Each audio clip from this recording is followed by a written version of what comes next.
Good morning, Monday Methods. It's Monday, what is it? No, not November. I started saying November earlier. October 26th. I'm Brad McCalister, founder of Spiracraft. I welcome you here this morning. Another fun project. I always like to come up with things that are new and unique. Let's see who's popping in here. Arthur's here. Good morning, Art. Ronnie, good morning from Norway. Well, thank you, sir. That's a long way. It must be, let's see, you're probably about 5 hours, so it's late in the afternoon for you, Ronnie, I believe. I really appreciate that. It's always good to see new folks come and join us. I'm looking forward to this one. This is a piece this piece is what we're working on today. I'm going to try and replicate this guy, and I turned this in 2009, I believe it says. It was 903, so it was the third one in 2009, so about 11 years ago. As always, it seems like I have managed to set myself up just a little bit for making things more difficult for myself. When I turned this piece, this is a spalted piece of mystery wood. So this was actually done fairly early in my turning career, right? Good morning, Frank. And I was just kind of getting started, and so you kind of see that I've been a creative kind of type of turner from the beginning. I do not know what kind of wood this is. I do know that it was green. And if I had this to do over with more time to plan, I just decided to do this piece the other day. I would strongly encourage you to attempt a project of this nature because of the delicacy of the sides, especially in the here, to work with green wood. If we're working with green wood, it's going to be so much more forgiving and flexible. Of course, I don't have any green wood around this morning, and what I have is something that has been dry forever. I'm thinking this is a piece of maple that I have here. It's been dry for years, so it's going to make it harder on me to be able to turn these little thin pieces right in here. And that's not an excuse for when I break it. If I break it, knock on the lathe. But it's a word of advice. Turn something like this green, because the flexibility of the green wood would really help you. Okay? And like I say, if I had this one to do over again today, I would have gone out and found a piece of green wood, but I just, I was doing other stuff. So what's fun about this is that, and its uniqueness, and I'm going to change the camera to the overhead. Let me go here. You can see here a little bit. This piece, I've never put it up for sale. I just always liked it and I wanted to keep it. But I used to display it out on the road at trade shows or art and craft shows. And you can see a couple of little lines here. This piece got broken out when some person grabbed it, literally, by a corner like this. I do believe that's how it got broken. Awesome. Hey, how you doing? He's in all caps. He says, "Hi, Brad. Good to see you, buddy." I can see my voice is cracking already. So this is a fragile type of piece of wood, and you can see I just glued this back together. It's been taped down in the bottom here forever. So what we start with is the outside of a tree, the outside of the log, and this curve right in here. I'm trying to find the best way to show this to you. Let me go to the end camera. That looks pretty good. So you see this plane, if you will. This is the natural arc of the outside of the tree right in through here. All right? So in this case today, that would be this area, or this area, the natural curve of the log. This is where the window in our window bowl, and I just came up with that name. I don't know what else to call it. I didn't know how to describe it. I thought, what do I call this thing? Well, it's got little windows in it, so let's call it a window bowl. Don't know if anybody else has ever used that term. Don't know if anybody else has ever seen this before. I know I had it on display at the John C. Campbell Folk School Fall Festival years ago. And Nick Cook's a good friend of mine, and Nick came by and he's like, wow, that's pretty cool. And people were asking him how he did it, and they were standing there kind of pondering. I don't know if they ever really figured out. There was no special secret trick. Somebody was saying, well, it must have counterweighted it in one thing and another. Nothing like that. I just mounted it up like I was going to turn an oval bowl and just let her spin. No tricks as far as mounting and balance and weight and all that stuff. Just real straightforward. We're on a faceplate today with this one. So there's no science or no mystery there. Now, luckily, speaking of that, out around things, my finger has recovered. This one, I can now squeeze and I don't have any pain. So that's all good. There's still a little bit of a scar there, but hey, we're healing up. So it's a fun piece. Now, the biggest thing that makes it unique, other than, and I'm going to go overhead again, other than the windows, what makes it so unique, and I'm still, like I say, I'm looking for, and it may have been, again, be the end camera is my friend today. Let's see here. Like I say, I'm trying to find you the best thing. This profile down inside, so it's actually, technically speaking, kind of a recurved bowl. And let me see if I can't turn this to where you can see in there.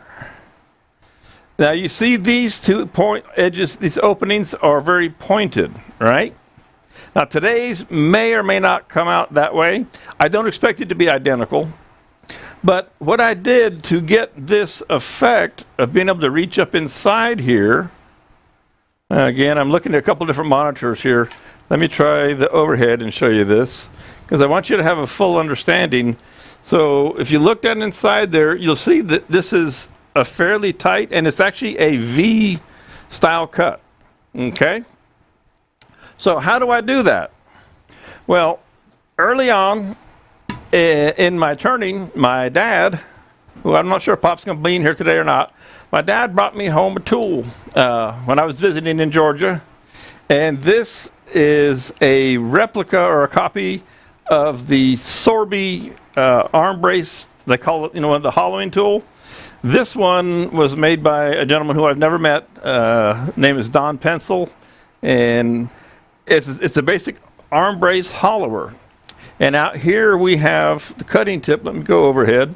We have the cutting area, the holder that holds, a very simple, little teeny 1/8 inch high-speed steel cutter. If I can get that to where you can see it. All right. These are everywhere, used in a lot of things. And again, I don't have a super macro shot set up here today. And I'll try and get up here a little bit for you. What I did on this, when I made that piece, I actually did something to the effect of this type of point, like you see here in the EasyWood Tools detailer, kind of a V shape. I had ground this, one of these, and I don't know where it is these days, to kind of a V shape to make that cut. So that's how I did it. Let's see if I can get that. That's what I would after. Now I'm not going to spend. It took quite a bit of time to grind it that way. So probably I'm not going to try that. I'm not going to spend the time grinding. This one is really short, and it gets hot and all that good stuff. But that's the concept of having the pointed tip on there, and that's how I made that very sharp profile in there. And I was actually quite pleased. Pleased with myself, if you will say, for lack of better terms. Okay, so let's jump back out here and let's see. Asim says, awesome. I get it one of these days. You're going to shoot me. We do want to use, you're suggesting we don't want to use greenwood? Yes, I want to use greenwood on this project. It would be much easier to have the flex on that small spot. And you say, for second thought, that was a door handle pull for the COVID safety. Okay. So this little cutter is what made the cuts on the inside. All right. Now it's nice and cool here today. I'm very happy. I did go over and throw this guy on the grinder and put a fresh edge on it. And do not ask me what the angle is. I don't have a clue at the moment, and I don't have anything close by hand. I am getting more organized in my toolbox over here. I actually got some of the stuff into its drawers where it belongs. But I'm not completely organized, and somewhere I have an item, an angle measuring device, but at the moment I just don't know where it's at. So I'm just going to kind of stick this in here for now because we're a ways away from this particular tool, but I just don't want to lose that cutter. So we're just going to lay that out there, lay this up here, and I know you can't see this. There's nowhere for me to lay it around. But again, this is what we're after. I'm going to kind of leave it out here for a reference for me, so I can kind of look over at it from time to time. Again, this is only the second one of these that I'll have made or attempt to make. That's the first one. I haven't done it since 11 years ago. All right. So I always love a challenge. It's always fun. Part of me and part of Monday Methods is being true to turners in their shop and showing what works. And sometimes when things don't work, how do we deal with it? So if something goes south on me, that's okay. I like to show you how do we work through an issue and do the problem solving. That's just kind of part of what I like to present out here. All right, so I'm going to stick this, got a faceplate on it, just a little faceplate on there, and that's how we're going to mount this guy up. I'm assuming that you can hear me okay because nobody's been screaming that there's no sound or anything like that. And looking at the different monitors, the image looks okay. So I think we're fine there.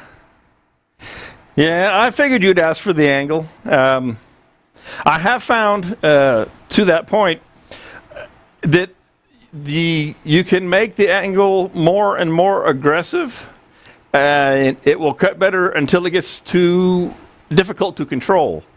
And when I used to use this a lot when I was doing my hollowing, and it started out, fairly low angle, and then I made it more and more aggressive, and it went faster and faster, and to a point that it was then kind of uncontrollable. So I kind of started back in, back out. And so I don't know what the angle is. I would just kind of refresh it. I would just put it up on the platen and kind of set the platen to it and redo it again. So I'm sure you can go Google it up and get on one of the forums and ask people what angle to put on there. And of course, you'll get 300 different answers. And any one of them might be right. So this piece of wood, I believe is maple. I believe, but I could be wrong. It's been around forever. I'm going to peel a little bit of bark off of it here. There was a piece that came off real easy. We don't want to get, and this is bug eaten. I'll show you the end here. So this is going to be a dusty one. Again, it's going to be kind of fragile. One thing I did find, guys, you'll be really proud of me. I finally found my rawhide mallet, my #1 hammer, after all this time, and I have my chisel, my handy chisel that I always use for this kind of work. So, after a year and a few months, I'm actually starting to kind of get organized. It's always something. Oh, but he dropped his chisel on the floor. So this has got bug holes in it, which is all fine with me. Now there are some cracks in here. We'll see how that works out.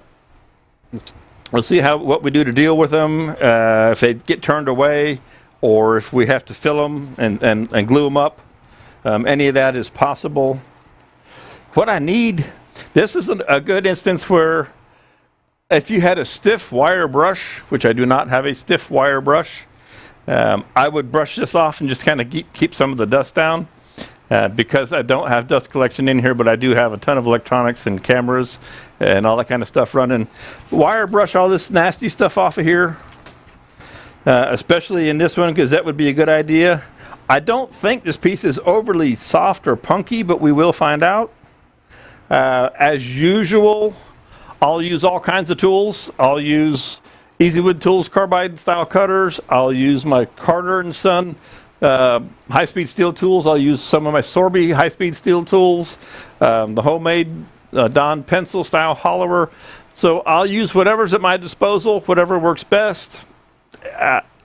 Any of them, this is the kind of project where you're going to have to kind of play with it and see what's going to work, okay? So first thing I want to do is keep my voice is the first thing.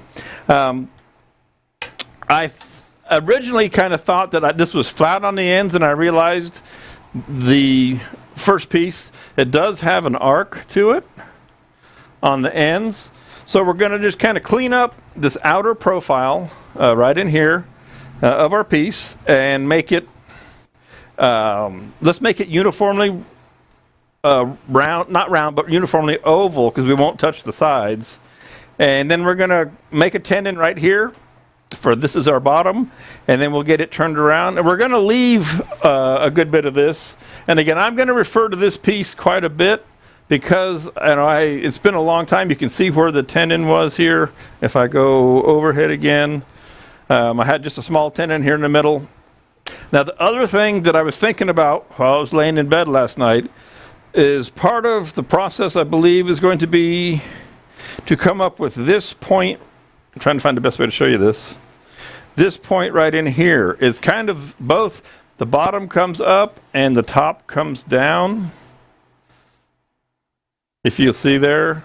So I don't know, I think I kind of have this point right where my fingers touching, where my fingers are. That is actually probably centered more or less on the overall thickness of the piece. So that's something I'm going to work towards, and that will help me kind of determine where I want to go on this.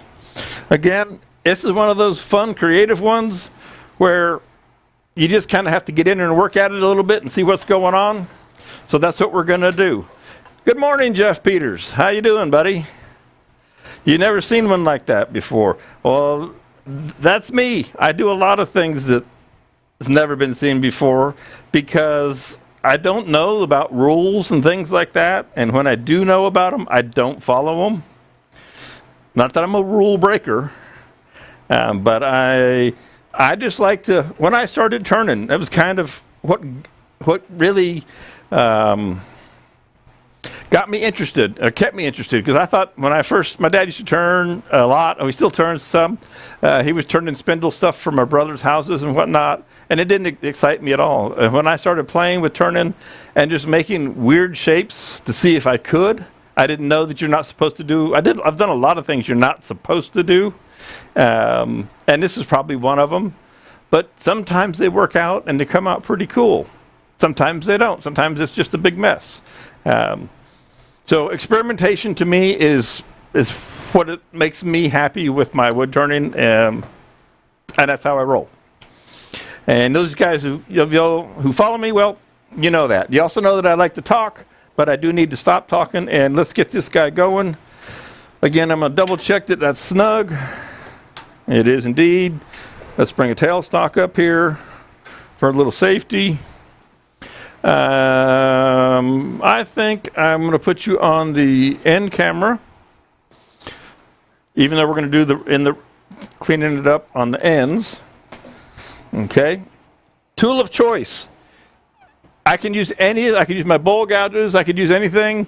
Again, my favorite tool for this kind of work is the #1 hollower in Easy Wood Tools, carbide tools. It's just a nice light cut. That's how I like to start in on something. I take a nice light cut. Nothing goes crazy.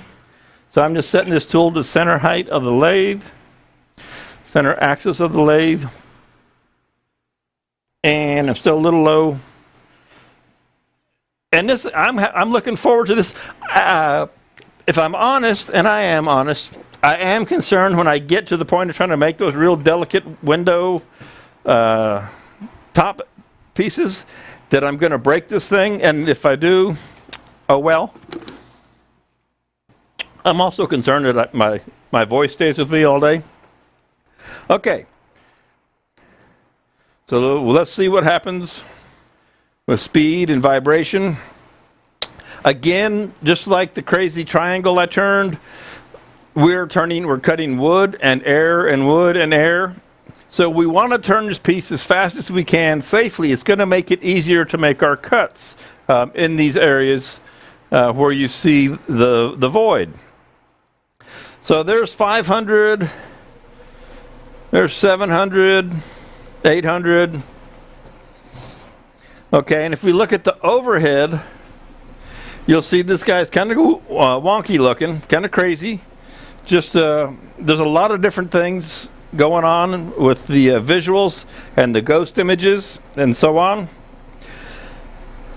We don't want to see, where can I point this out? Go back to end camera, and I'm on this flat side here. See where my finger is right there? That's actually a perfect circle. That would make a perfect bowl. We do not want to cut all the way to that because I don't want this thing round. I want it to be rectangular. Good morning, Brian. You made it. You're here for a bit. Okay, I'll try and give you those expressions that you enjoy so much. Yeah, Jeff, I'm going to watch my fingers the best I can. So again, that area right in there, we don't want to get to that point. We just want to clean up this outer area up here. All right? So, face mask goes on.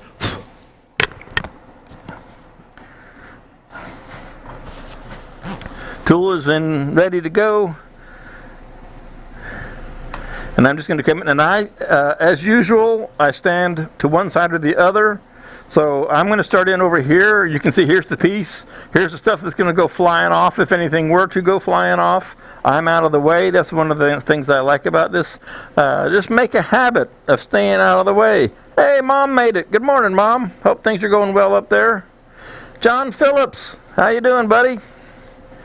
JP, let's go get up on top of the Matterhorn. What do you think? Walk that ridge. Yeah, I'm with you. There was a time that I would have, but that time has come and gone, or as Jimmy Buffett says, that ship has sailed. So I need to go to, I was going to be on the end camera for you for this. Let me do the overhead after all. So I just want to come across here very lightly, couple passes, just to kind of see where I'm at.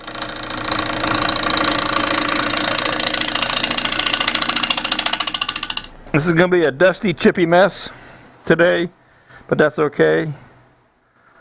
So we're cutting right here. The wood is a little, again, it kind of tears up, but this is what we're turning right there.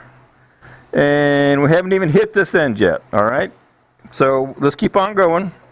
And as soon as I get to both of them, I might switch over to the bowl gouge.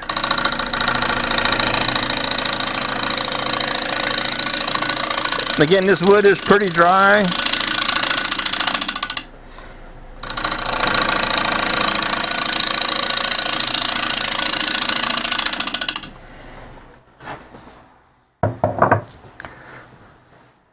Okay, so that's cutting that one, and it's starting to cut. So we're starting to cut both ends. All right, let's switch over to a little bowl gouge.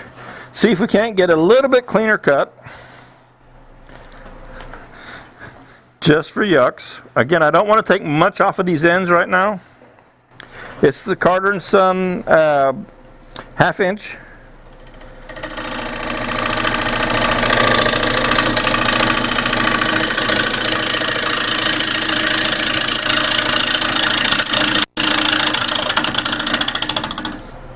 I'll make one more light pass here.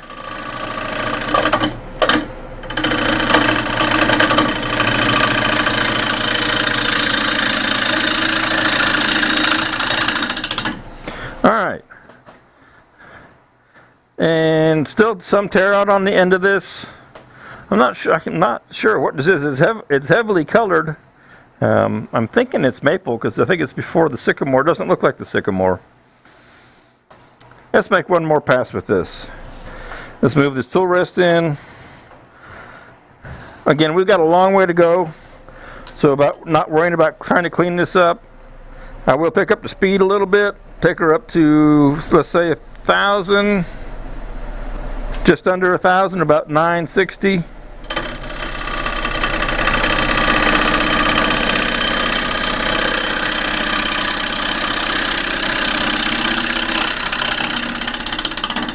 Okay, that's better. So what we can, and we're going to carve this way. You can see how much that cleaned up in the cut. All right, next thing I want to do, I want to go ahead and come over here to the end. Let's see. Let's see here. Let's see. Hans Meyer, found by chance and looks like it will be fun. There's a schedule. Is there a schedule somewhere? Yes, Hans, every Monday at 11 a.m. Eastern Standard Time, U.S., Monday method starts.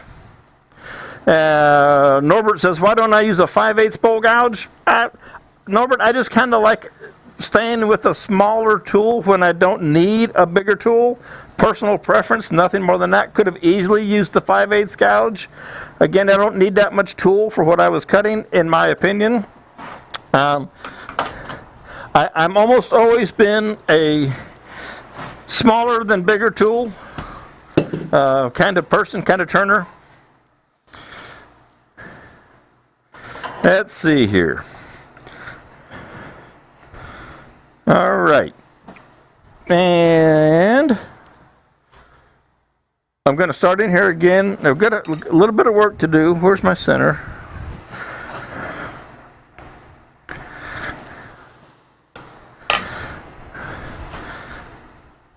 To make our tenon,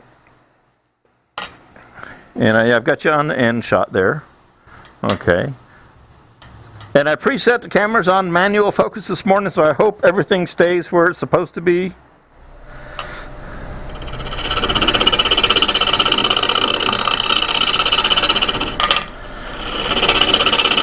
Hopefully this wood will be strong enough today for what we need to do. And I'm going to take my square carbide tool that I like to use for making my tenons, and I'm going to get my calipers out.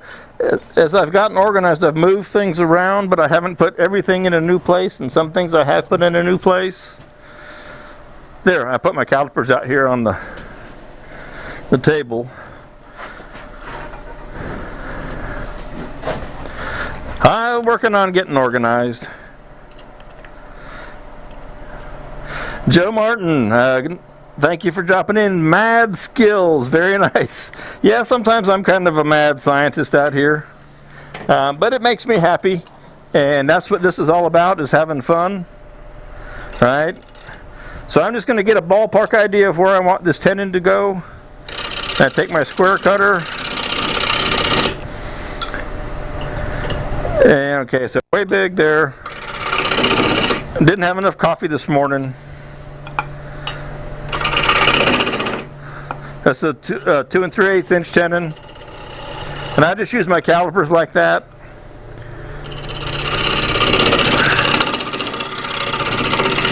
That just gets me started, so I have my point of reference. Okay, let's see what this is looking like inside here. All right, we got bug holes all over the place. That's kind of cool. Now, as I think back to my other piece, again, I'm going to use this as my reference, and I'm going to put this up here and go, what did you do? And so I see that I kind of carved this away. So what that means is I'm going to go ahead and start to carve these corners away. I've established where my tenon roughly is. I like to create points to work to. So now I know that I can work from here out to here and carve some of this away. And the second thing I'll do, once I get some of this flattened out, I'm going to flatten out both sides. I'm going to make this true in this profile so that this is true and this is true. And then I'm going to find that center. And remember, if you were here earlier, and if you weren't, I want to establish this point right here in the piece. All right? So we'll establish that point on the piece here, and we'll work from that. But for right now, we want to take some of this corner away and start to do this, carve this away, shape it. So I'll take, again, just light cuts with this carbide cutter. Another reason I like to use these carbide cutters, I can use these for a long time on this nasty stuff. Instead of going over and sharpening up a $100 piece of steel over and over, I can take this cutter. Carbide lasts a long time, and then I can put it on a diamond wheel, a little diamond card, and sharpen it back up. And $15 against wearing out part of my good tools, or not, I shouldn't say good tools, the more expensive steel just makes sense to me.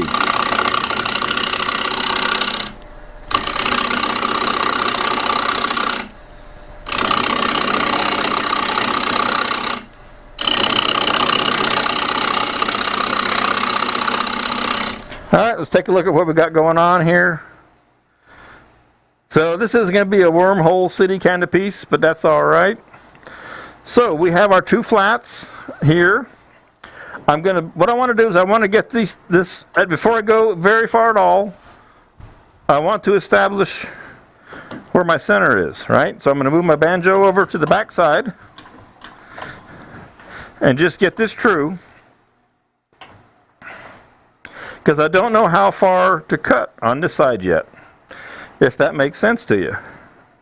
So we're going to jump over here on the back side, turn it by hand, make sure everything's good, and we're just going to get this flat or true.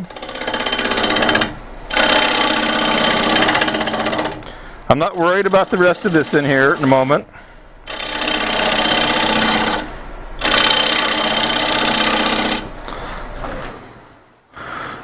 And if I see that I'm cutting all the way around, not quite. But I'm looking here, do I need to cut all the way to there to make that center? That's kind of my, yeah, so this may, no, that's going to go away. This piece will move over. You kind of have to try and think down the road, is this line going to end up over here? When I look at my other pieces of reference, I did not have a flat right in here at all. It was right up to a point, so that's okay. Again, if you've just come in recently, this is the second one of these that I've ever made. So it's not like it's something I've done 100 times, and I made it about 10 years ago.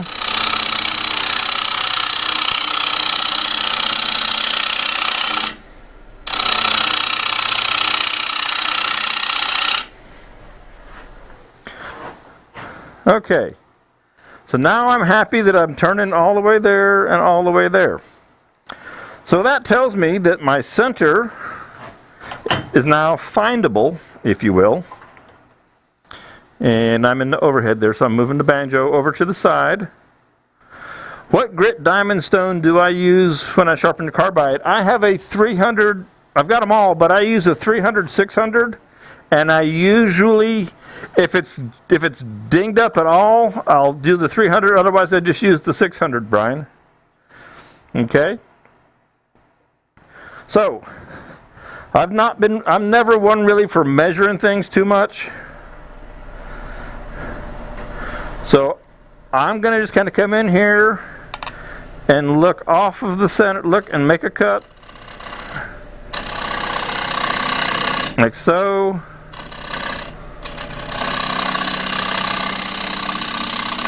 And like so. There's nothing says that it has to be symmetrical. I used to build boats, inflatable boats, and virtually everything I built was asymmetric.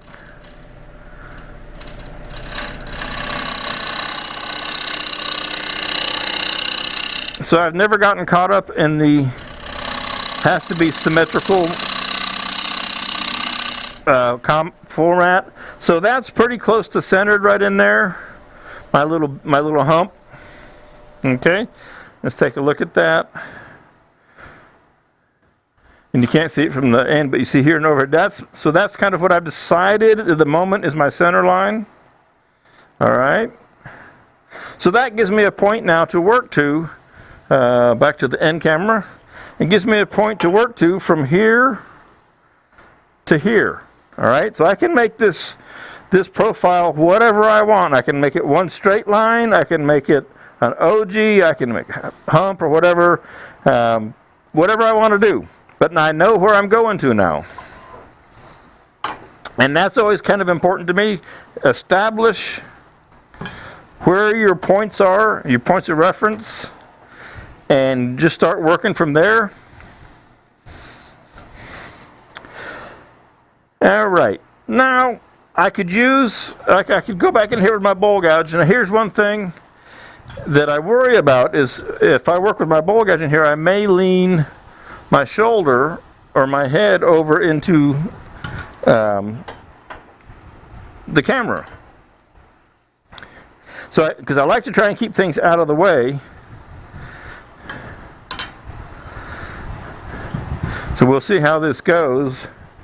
The bowl gouge is going to give me a cleaner cut, but right now I'm just roughing some of this wood away. So I think I'm going to stay with a carbide cutter and save my good sharp edge that I had sharpened up just before. I'm going to go up to a little bit bigger. That's the negative rake though. I want the standard. It's purely a function of saving cutting edge. Mark Thompson, good morning. As a turner, you have to be a little bit off. Yeah, some days I'm way off, and I couldn't be happier about being off. You know, I don't mind at all. It's almost a badge that we might want to wear. Now, if this doesn't cut the way I want it to, I will switch tools. That's one thing about me. I will switch tools in a heartbeat. But this corner, I want to get rid of this corner. And also, I have a fan. So from here, see, you're here, right over there.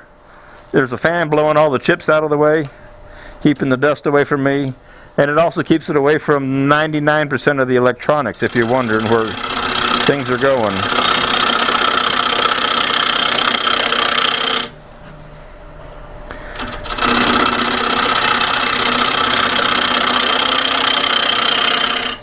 Who knows what we'll get today?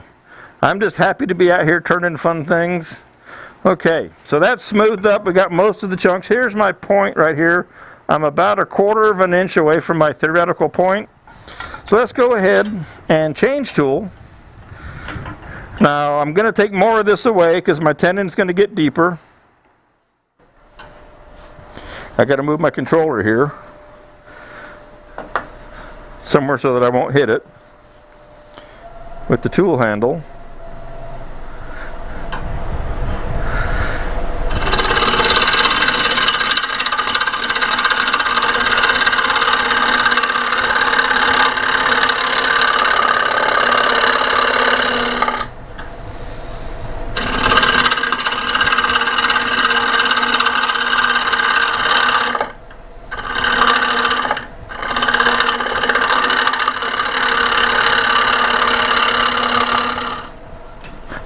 So I still left myself a little margin there. So this is going to be an interesting piece. I'm going to say it is maple. It's got some brown stain in it now. Got a lot of bug holes. Not the prettiest piece of wood, but hey, it's okay. Let's go ahead and make this tenon. Let's complete our tenon, and then we'll go from there. I do love organic pieces, so if I end up with some natural edge on this, face on here, I really don't have a problem with that. Matter of fact, I don't have a problem at all. Sometimes I actually hope for it. Chasing ghosts again, and yes, I'm chasing ghosts again. Always have, always will, love it.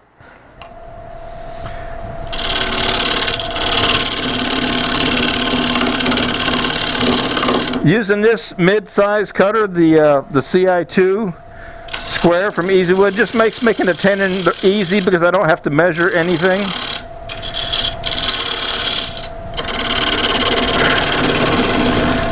Now this wood is fairly soft, so this tenon's not going to be super strong. I do know that, unfortunately.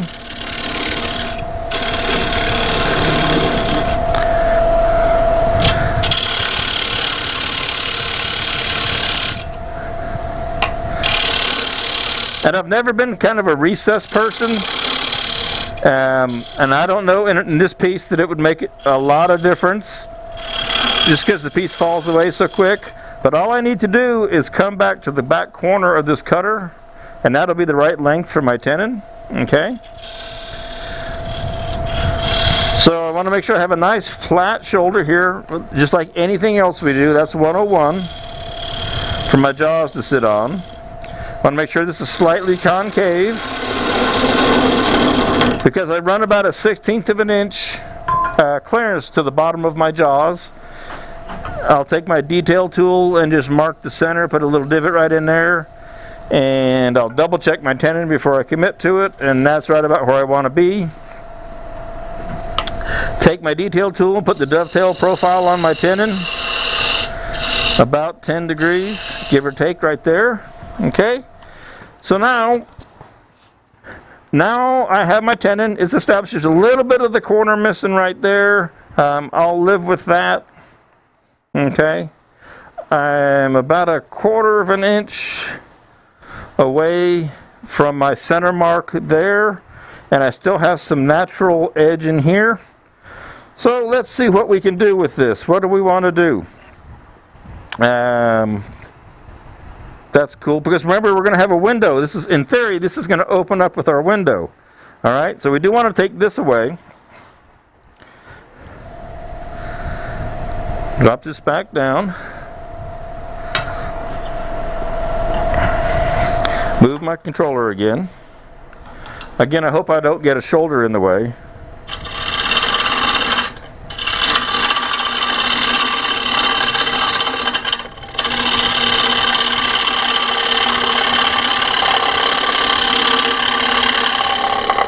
And I kind of liked having the little swoopy thing going on.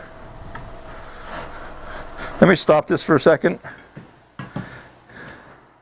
So right now, this profile, go to overhead.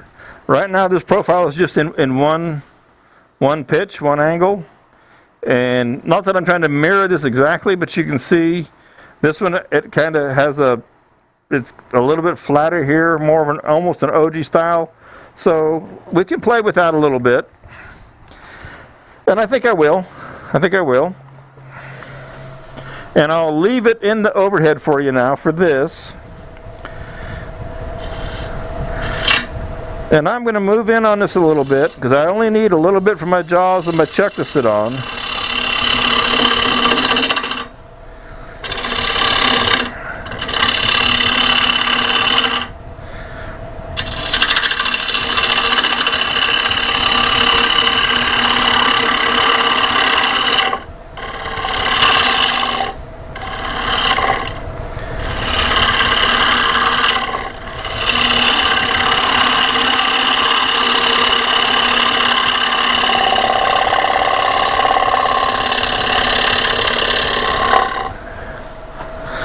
Let's see what that's starting to look like. Still doesn't have as much to it as I would like. It is cutting fairly smooth now. One thing, as I said before, I do like to actually use a smaller tool, which sometimes really throws people, but it's just me. It's not always the right choice. I play with the different things and see what I get.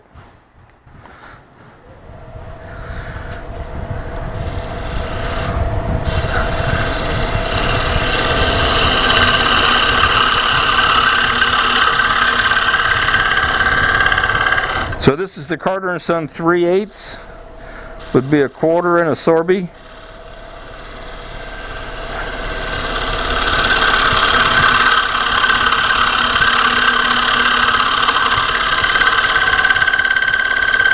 Now it's pretty easy to get a nice smooth cut in here. I mean, this is great. Now out here where I'm not supposed to stick my fingers, and I'm in the overhead there, we go to the end camera. That cut right there is really nice and smooth right up to that line. Now it's going to be harder when I get out here to the bouncy area. So I'm going to go ahead and take my speed up, because I'm not getting any vibration now, and see if I can't come across the openings and get a little bit cleaner cut. Okay, we've got we're not we're at about 1750, 1760.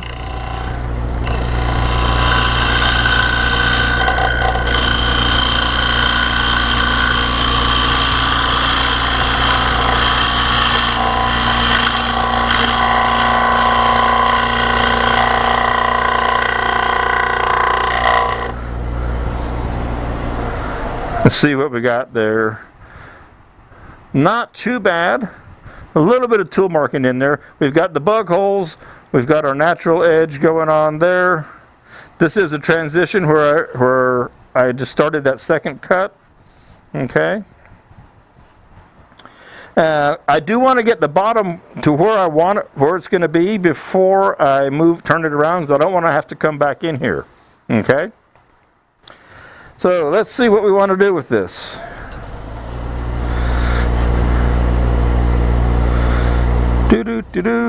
Again, I'm not making it just like this one. Just using it as a reference.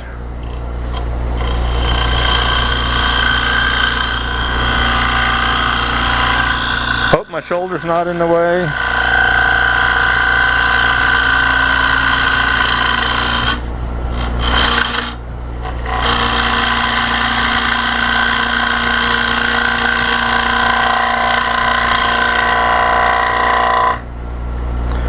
Okay, a little bit more, and I'm kind of looking down to give you an idea. I'll reach across here real quick. When I stop, I'm looking over here and kind of looking at my profile, looking at where my point is there. So I look down at it to kind of get a view of this profile here. And let me take you back to the overhead.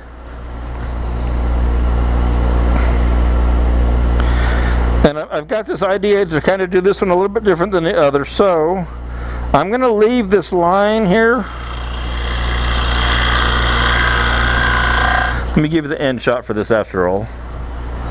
I'm going to leave this line here.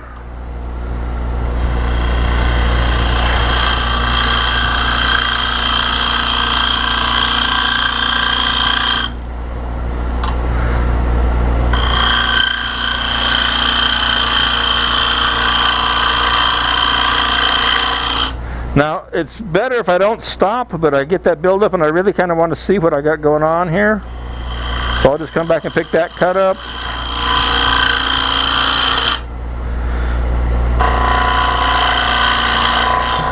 Hopefully I'm not getting in the way. I'll move my fingers underneath here. You don't want your bevel to rub, so I'm just floating off the bevel. The bevel's not really touching.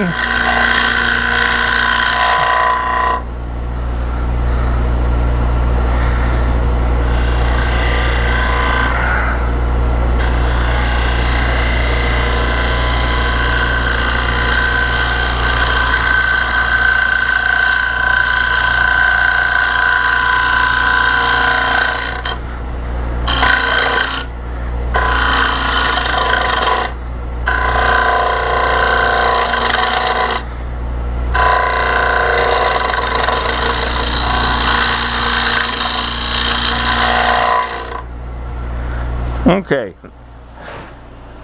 I'm starting to like that. Wait for it to stop, Bradley. Should learn your lesson. So this kind of rolls out and then goes flat right in here. Okay. Now I'll do something with this transition right in here. I'm not sure just what. Hans says, did you start with the wood with those edges off? Could it be just used to use disc of wood to outboard on this project?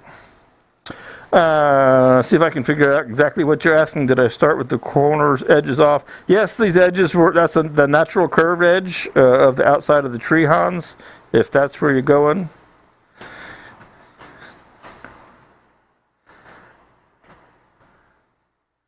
Okay.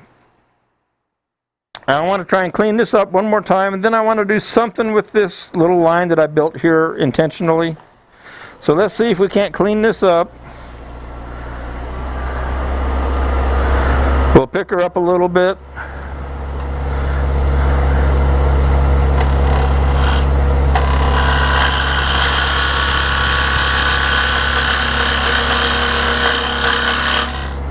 So I picked her up to about 2,000 there.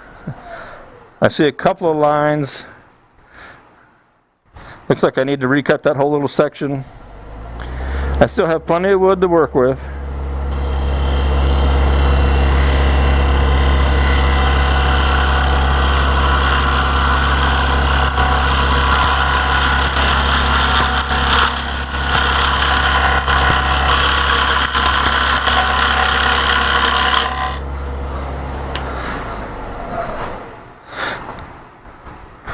Okay.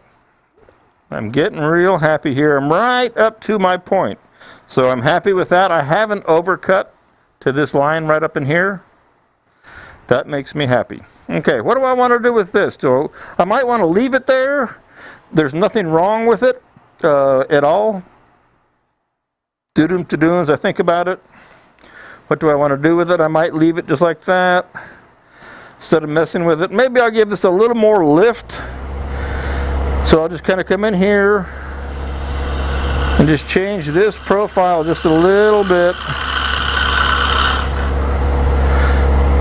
Just to kind of change the way this base lifts up.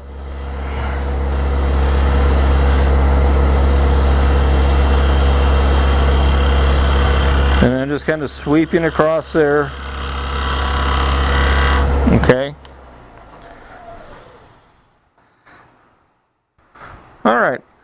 I think I'm going to leave it that way just because if I really dislike it in the future, if I really don't like that in there later on, I could come back and change it if I was so inclined.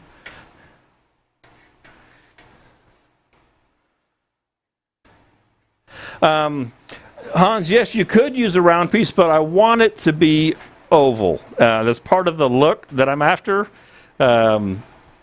You could use a round piece. You won't. If you use a round, it's got to be rectangular in nature, or you won't get the windows. Because it has to be narrower right in here where my fingers are sticking out. It has to be narrower there so that you cut through the sides. If it was perfectly round, you'd never cut through the sides. Well, if you did, you'd cut all the way through your bowl. Okay? So I'm going to leave that just like that.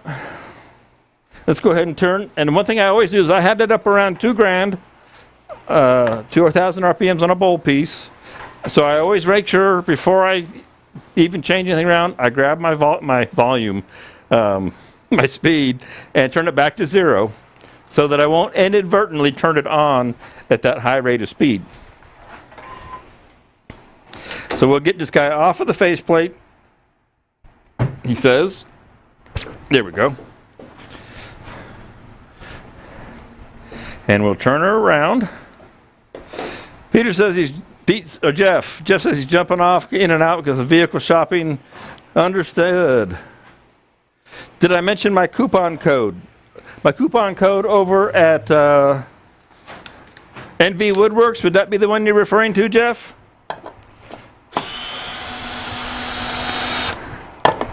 I was thinking about doing that, and I kind of jumped off my mind.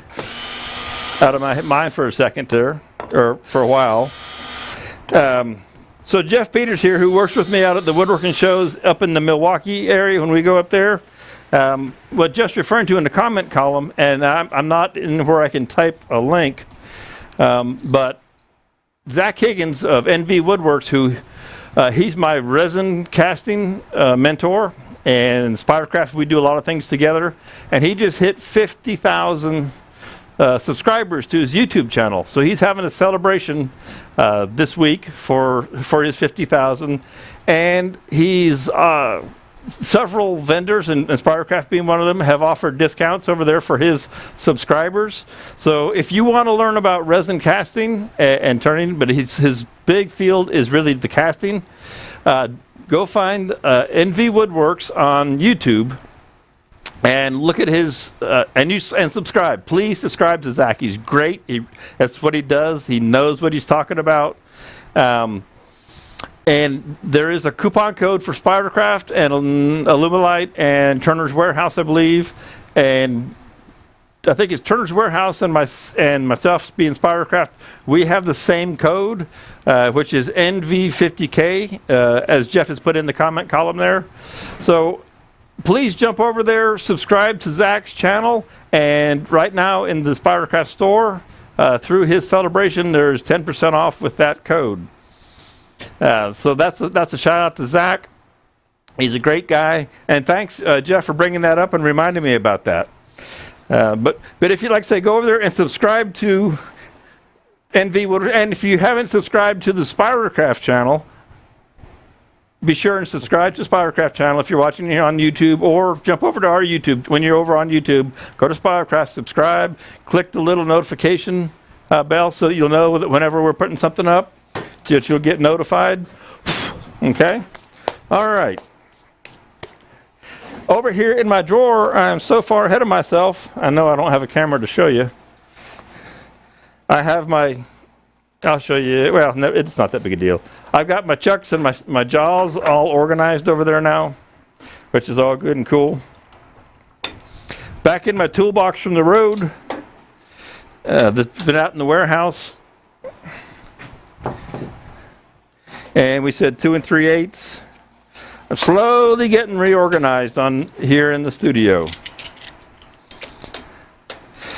So Art says, Hans, angle cut the sides of your round disc to get the defect. Yeah, you could just you could take a round, if you had a perfectly round blank, you could just take and cut off the two sides off. Just take something with 2 parallel sides, lay it on your round blank, draw the lines, run it through your bandsaw or whatever and cut it off, and it would get you an oval. Okay? Because as you can see, this one's still looking kind of round, but we have some flat. Not as much as that piece. So this one is going to be different, but hey, everything is different. There's never any two the same. All right. I didn't know what that one was going to look like when I started making it, and I don't know what this one how it's going to come out, because I don't have a lot of flat, but this is pretty cool. Because when I open up these side windows here, go the overhead. When we cut through right in here, all right, that's going to make it interesting. Now the other thing that's going to be interesting is that this is my theoretical center point, and it doesn't have much of a window there. So I may change that. I may curve this up and leave this point. I may make some changes. That's the one nice thing about wood turning, is you can always change your mind as you go along. So that's just in there, excuse me, kind of snug, not super tight yet, and I just want to make sure that it's spinning true.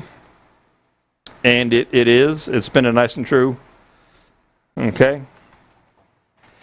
So we'll go ahead and snug this guy up.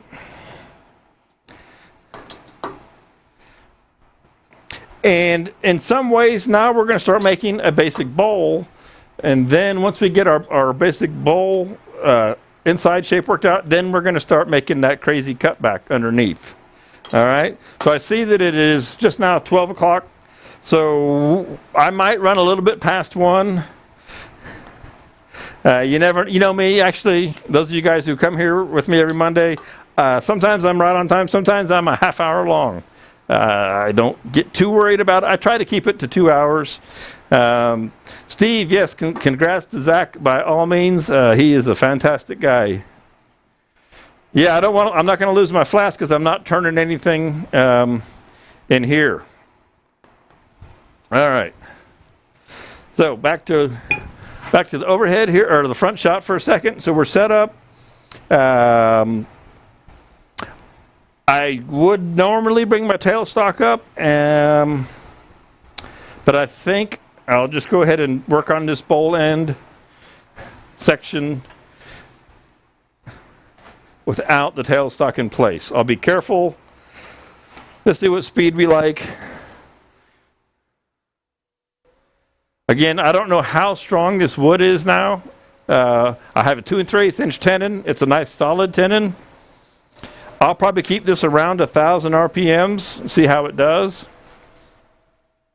So here's what we look like in the end camera, which is what you'll be looking at. When we get this dark off of here, it should lighten up some.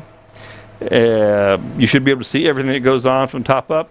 If I need to move that camera, I will adjust it. Okay, so we're going to start in the middle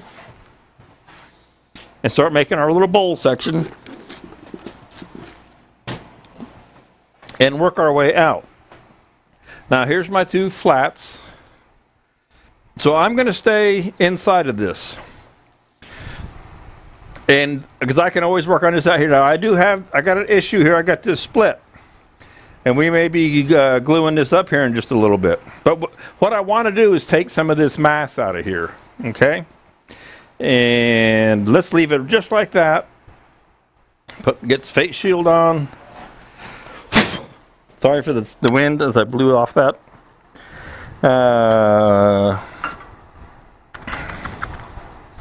Again, I'm just going to take a piece of carbide to rough this out. Why waste another sharp tool?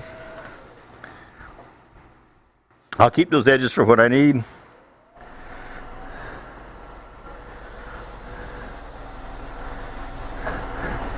So we're going to start way inside here, somewhere in here.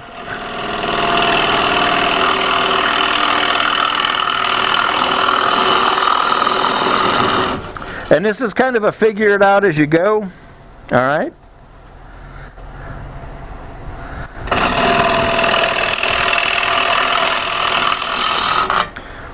Now I'll grab a bowl gouge.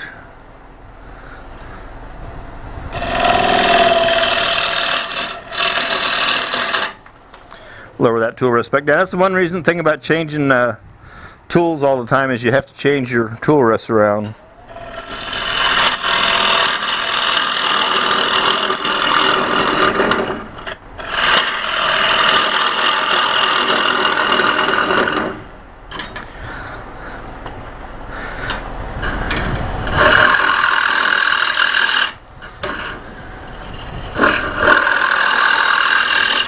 I just want to get the general nature of what I got going on here.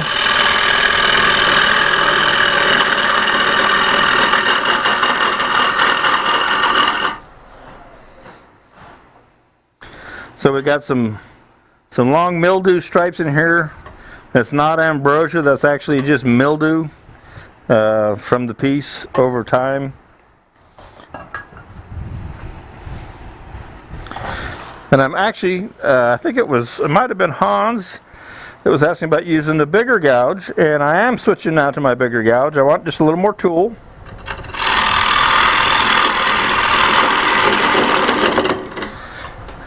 So you can see this wood is not super strong.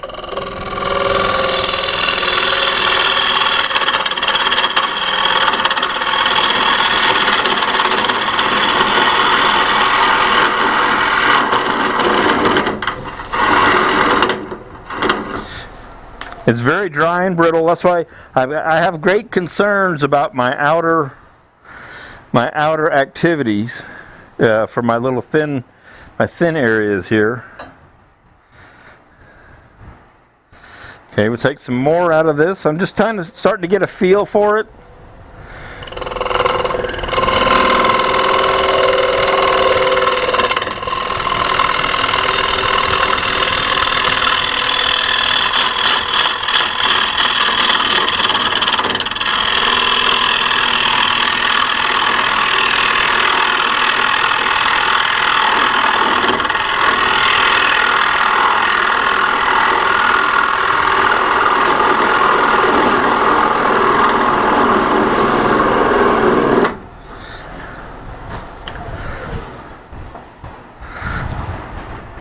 Okay. Yepper depper depper. And I want to leave a little extra down in the bottom. It looks like I should probably change this camera for you. It's shooting a little high, so I'm going to put you on the overhead camera for a second as I adjust the end camera so you can see a little bit more of the piece sitting there.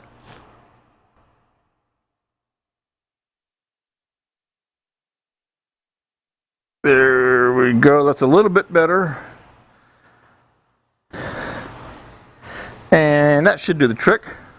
So you can see inside here a little bit more. You can see inside the piece.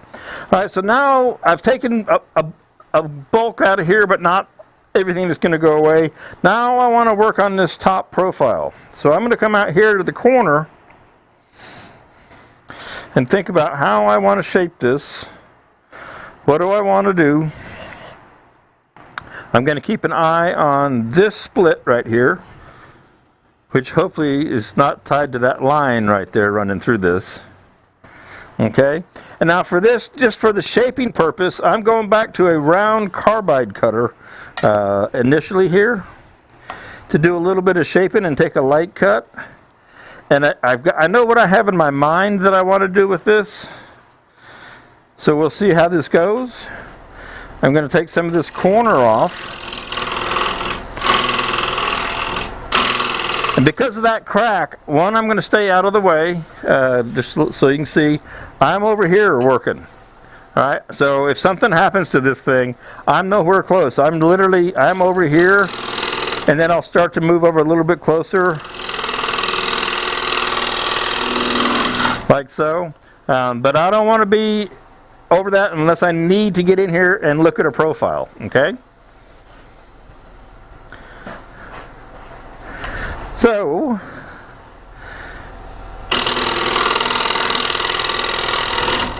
and the beauty of these carbide tools is that round, I can just go back and forth either way.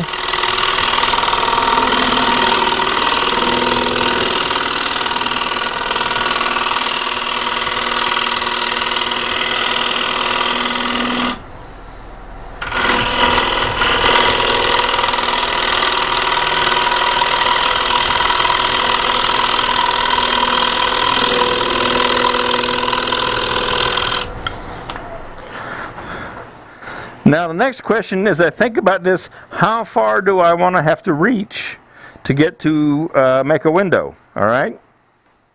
So it's not very far, it's about 1.25 inches, give or take, here on the sides. But remember that I want to have it uniform inside, so I want to go pretty deep in here, so that's kind of a long way at the moment. I think I want to clean this up some more. I got a weird flat right there that I don't really like, although it may end up staying. This edge I like. This edge is exactly what I want. This edge has that other funky little flat there, and not sure what I can do about that. It may be the nature of the beast on this one.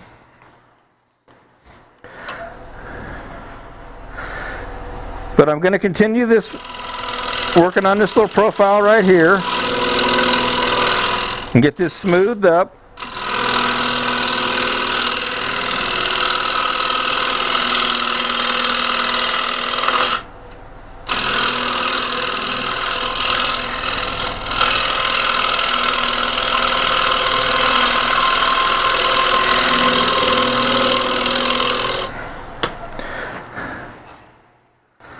Okay. So that's kind of in the realm of what I'm looking for. So let's clean that up now with a clean cut. We've got a little bit of tear out here and there. I've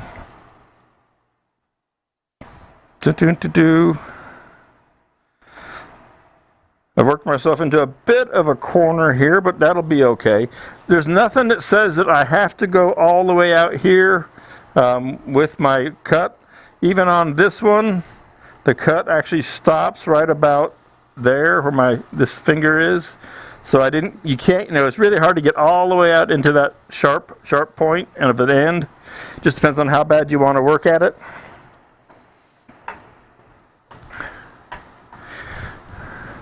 I could carve that side. Indeed, I could.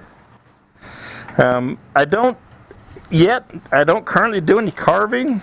It's something I got nothing against it whatsoever. To me, carving right now happens with the sander. The concept is essentially the same principle. I don't have any carving tools around. It's just something I haven't entered into. I'm still chasing what kind of shapes can I make without having to carve, and that's just me. So yes, and I may end up carving that, if so to speak, with. I'm getting some of my tools out of the way here. With sanding in the end, depending on how it looks once it's all said and done. Okay. So I think I'm going to leave this profile just like it is. I'm going to clean up this edge right here. Now we've got a lot of things we could do. When I made that piece, I made it round. Today, you know, with decorations, we can make a little flap here, and we could do you could do a texture in here or something like that if you wanted to. The world, you know, there's no. That's what I love about wood turning. There's no set rules on what you have to do. Okay, let's see how that looks with a clean cut. So that's pretty clean. I'll just get out here to the very edge, but that's not bad. This wood actually, what's surprising is it's looking pretty similar to that piece of wood, ironically.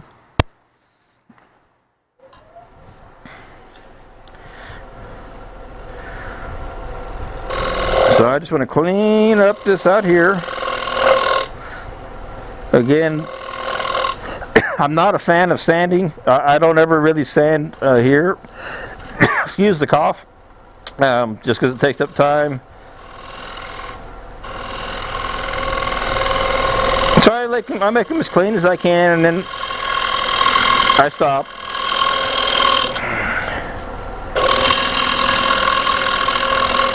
And pick that cut back up right there.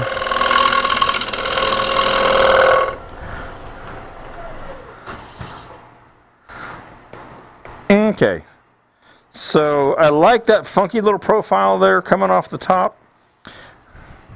This has still got a little bit of tear out in there. I'm going to make one more pass up in here. And the other bowl gouge that I use a lot, and I'm going to use it right now. So this is a little 1/4 inch, Sorby 1/4 inch. It's got basically a traditional grind on it. These days they're called bottom feeders in a bigger version. And I like to use it oftentimes for my little final cuts. It's actually got a micro bevel and the heels ground away.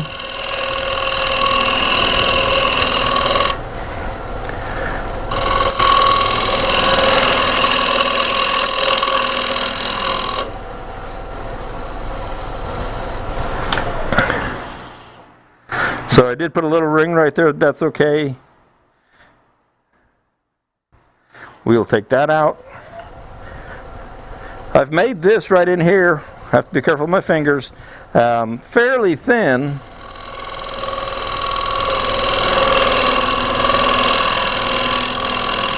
To where it starts to flex a little bit.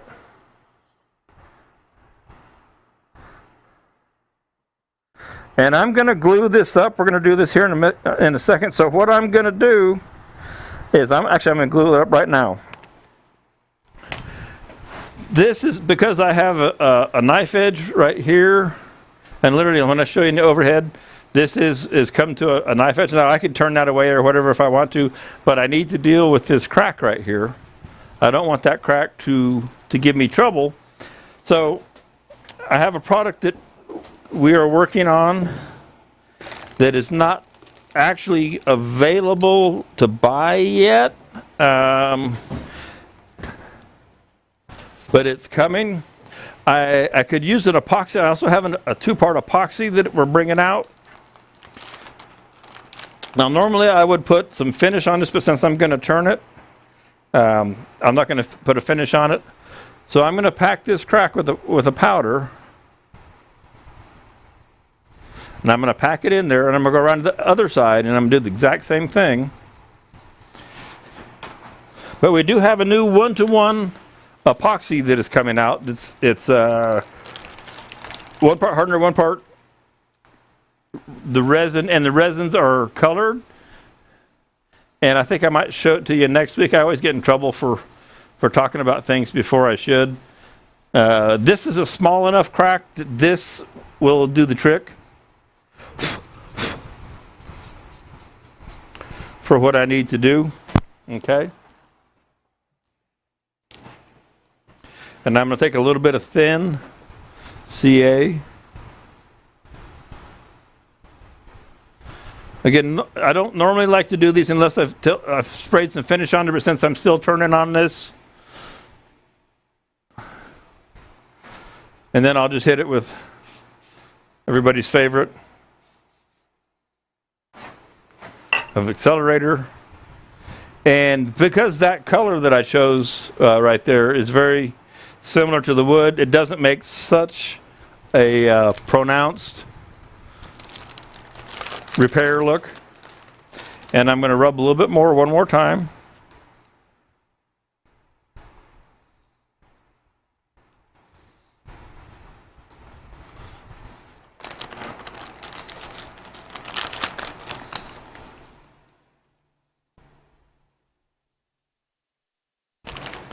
And we'll put this back out on the counter here.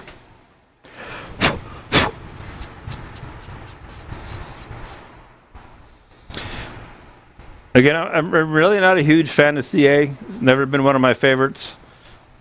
It does serve its purpose sometimes for quick fixes.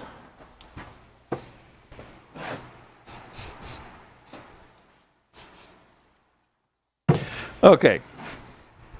Let's make one more pass of cuts across here and see if we can't get that where we want it. And then we will call that good. Because we want to start making windows here.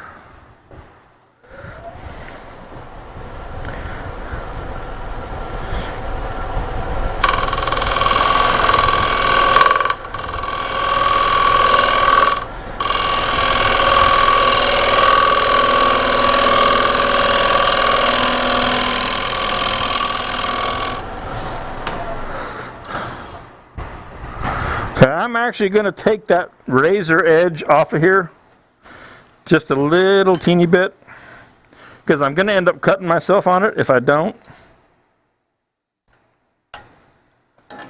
because that is a truly just razor sharp right there right now. So I'm just going to take that razor edge off.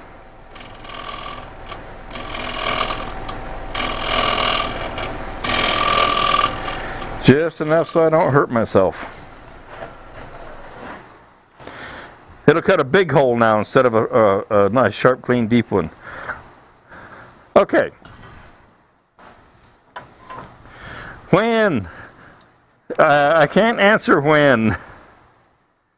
Bradley, where can I find out when your weekly demos are? This one just popped up since I don't look at Facebook daily. Don, subscribe to Spiracraft on YouTube, our YouTube channel. You will get a notification if you subscribe and click the little notification bell. It's every Monday at 11 a.m. these days. If you follow Spiracraft on the Spiracraft page on Facebook, you should also get a notification of a post when we mention Monday methods. YouTube, again, is where you can see it, and you should get a notification when it pops up. But just mark it in your calendar. Like if you're like me and live on a Google Calendar, stick it in your Google Calendar. It reminds me that it's Monday morning some days. So we're always on Monday morning, 11 a.m. Always just check our Spiracraft page. Sometimes something comes up and I don't get the opportunity, I've got to go somewhere and do something, and I'll say, hey, there's not going to be a Monday Methods this week, so on.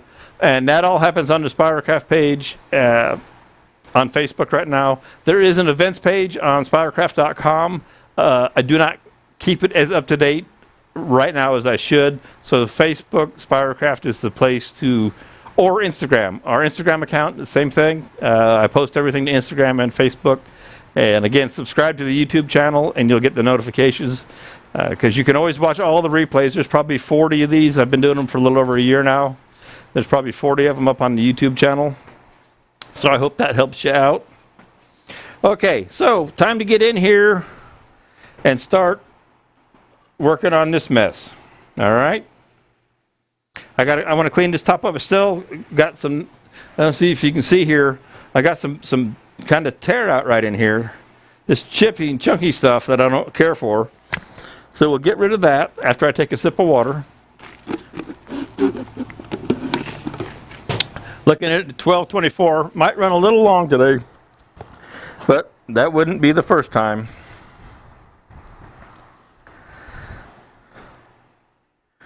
Do do do do.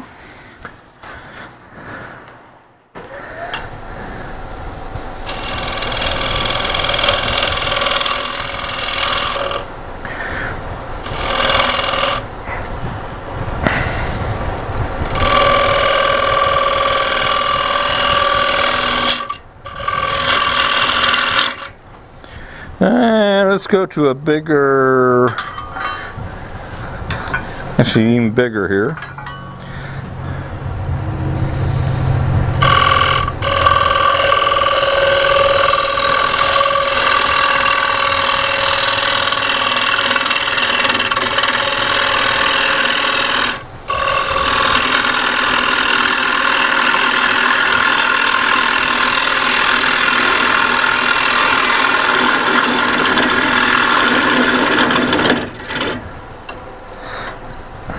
Don't you love it when your tool rest isn't quite tight enough?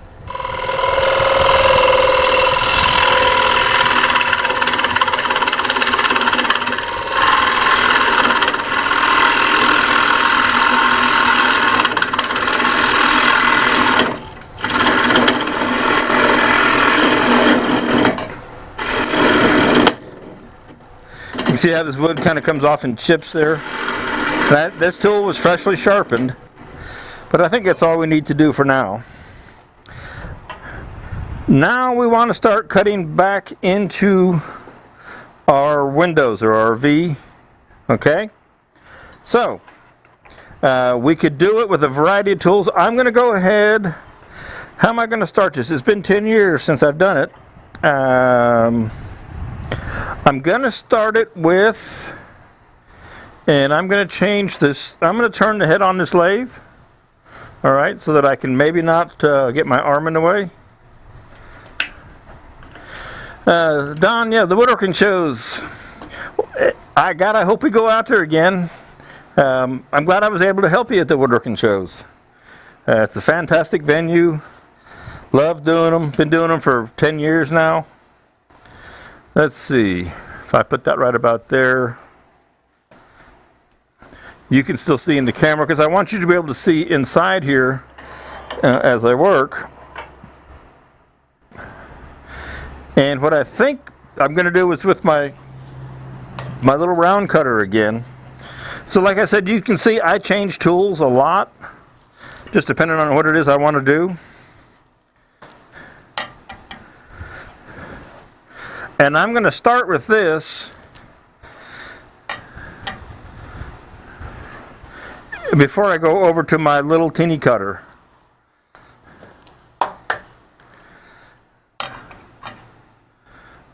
Okay, just one more fuzz up. Now what I need to look at is that I want to come through, and I don't know if you can see my back finger back over here. I want to come through that window and that window. So basically I'm just going to start undercutting this lip. I could also use, but I'm not going to yet, a recurve tool like this in the carbide, and I may go to that. I've got several here at my disposal. But I like to start with the straight tool because I want to look. And what I'm kind of doing is looking and finding the angle, this angle right here, that I want to come through here at to know where it's going to be. And I'm going to bring it all the way around to the other side, and that goes right into the window. So that kind of helps me know where I want to be. And I'll hit go like that. And I'll just kind of start to work this open.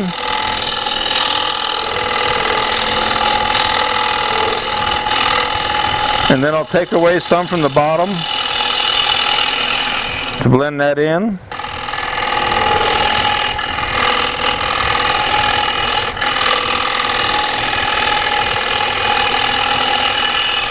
And in the overhead, it's a little bit out of the picture, but you can see here's what's going on. That's how I've got things set up. I've just got the lathe turned off to the side. The tool is coming in. God knows whatever angle this is. One thing about these round cutters, and see I'm in the overhead. One thing about these round cutters is you don't want to load them past halfway, or you don't want to load them all the way up to 180 degrees. They don't like that. They start to vibrate.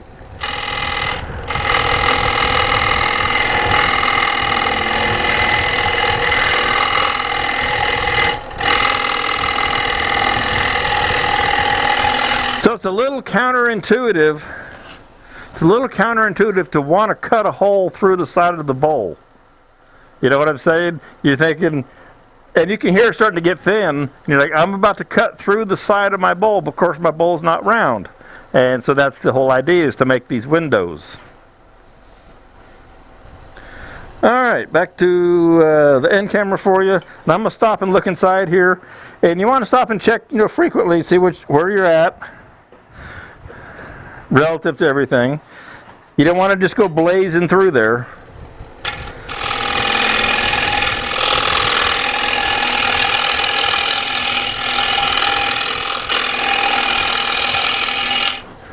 And I also want to make sure that I don't cut through the bottom here. I want to come out through the window.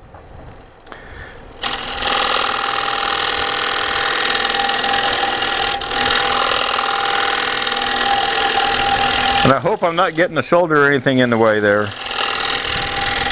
My head's getting in a little bit, and I apologize for that.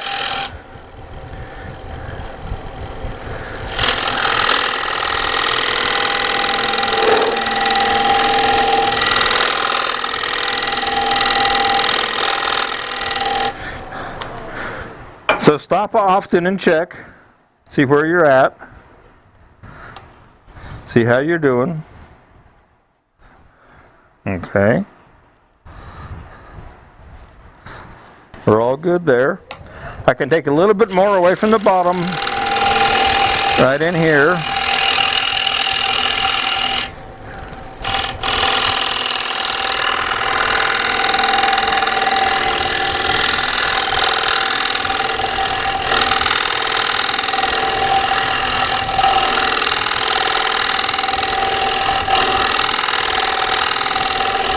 Okay, so now let's change gears,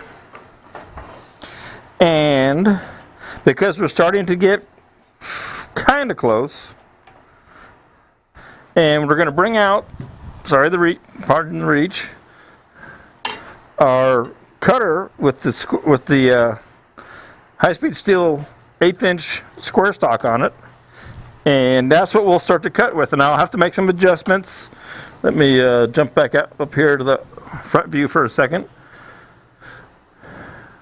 I want to stick this out pretty far so that that it's still held. And this cutter is getting short. Again, I planned this out really well. Went out and got a brand new cutter, not. And I'm going to see how my reach is, if I can reach in here with this, what's going to happen. It's going to be close, but I think we'll be okay. Because I'm looking, let me go to the end here for you. I'm looking at the round holder, and this rim, I may have to cut this rim back a little bit. But the reason I want to start using the tool with the arm brace, I want to be sure that I'm holding on to something pretty solid, so that when this goes through, if it catches, I'm pretty well locked in. Holding just a hand tool, I have a higher risk of the tool catching, jumping, bouncing, doing all kinds of crazy things. With a lot of leverage with the arm brace, I feel much more secure. Okay. Everything looks, I'm about centered up there. All right, so let's give this a go. All right. Mark Thompson says, back just in time.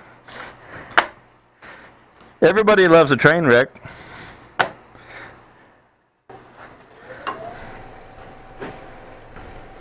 God, I haven't used this tool in quite a while.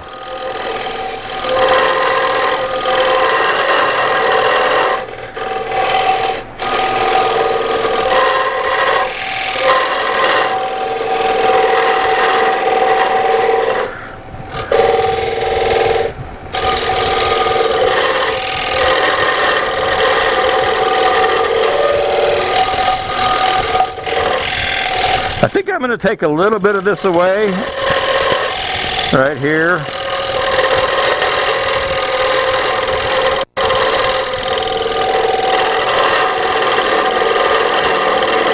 And then stop and check.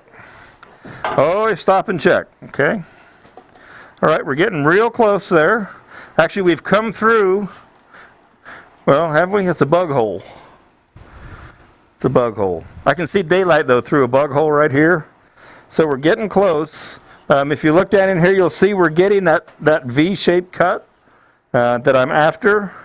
I think I need to take a little material out of this area between my two fingers.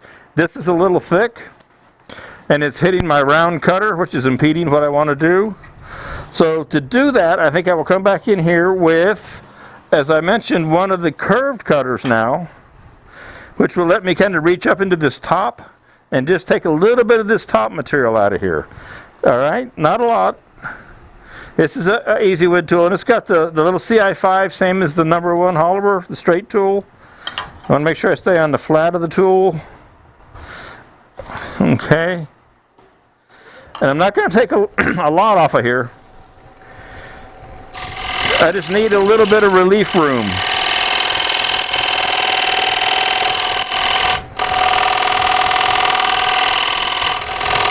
We'll shorten that up just a little bit.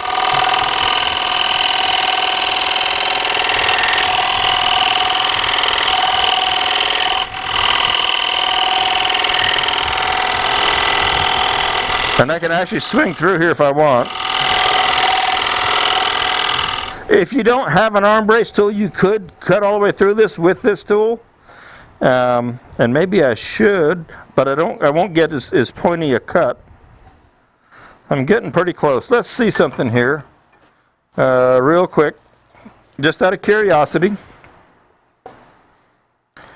So where are we at? We've got about a skinny 1/8 of an inch right there, if you can see that on that one. I got a feeling this one's a little thicker because the piece is not symmetrical, so it's still a little thicker on this one. I'm right down in the joint, and it gives you an idea. So that's about where we're at, because you do want to creep up on this. You don't want to just go blasting through there and lose control. Okay, so let's go back to our arm brace cutter now and see what we can do.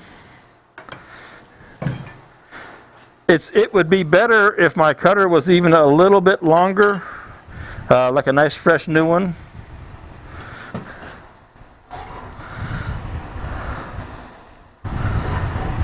But this looks like it will do. I think we'll come through. We'll see. This is the part where I wish this wood was green. It would give me a lot more latitude.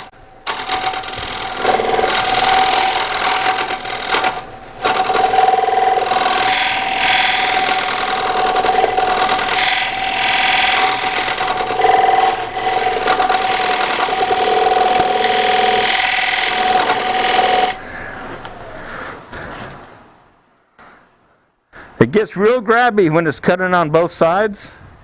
So I need to go ahead and open that up a little bit. I need the relief.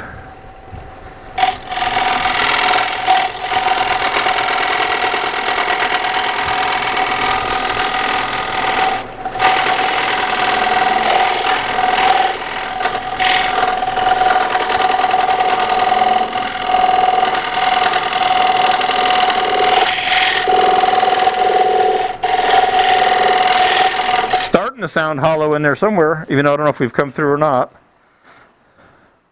We have not come through yet, but by golly, we're close right up in there. Okay, so what I can actually do here, the way this is working, I can take a little bit, let me put my arm in the way there. I can take a little bit more of this bottom out. That's going to help me. So I'm going to go back to the straight carbide cutter, because I want to come in from here and come across into the inside of the bowl. All right, I need to take some of this out. This area right in here.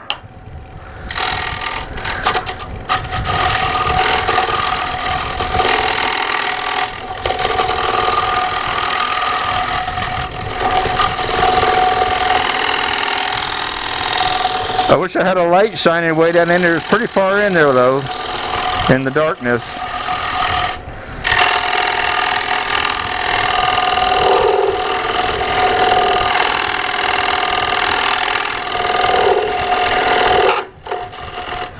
let's see what we got going on. We're getting close. We're getting real close.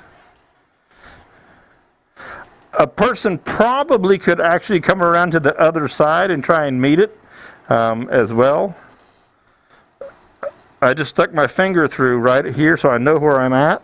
How about that? Okay. Okay, so that tells me that. This tells me this. So I need to take some more off of this upper lip right here. All right.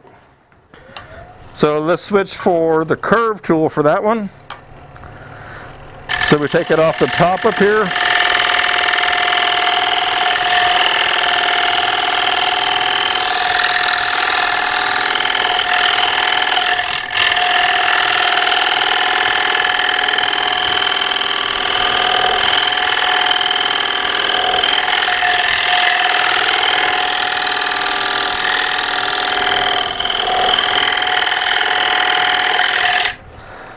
You can hear it's super thin, and I made myself a little more room up at the top, and that's all this running right in here. Let me go to the overhead for you. So this section is just about all the way through. I mean, I can put my finger through it, I can push on it right in there, if you can see that popping up right there. And this one is pretty close. It's a little bit thicker than the other side, so our holes won't be exactly equal. Okay. I think I'm going to use the straight tool again, and I'm going to take a little bit more. My window is going to be, I'm looking over at my reference piece. Which camera am I on? I'm on the overhead. Let me go to the end camera. Looking at my reference piece, I'm realizing that my windows are pretty far down around the bottom, if you will. So that's okay. I was trying to have had them in my head up a little too high. So we're going to go ahead and let this open up, possibly here on the bottom.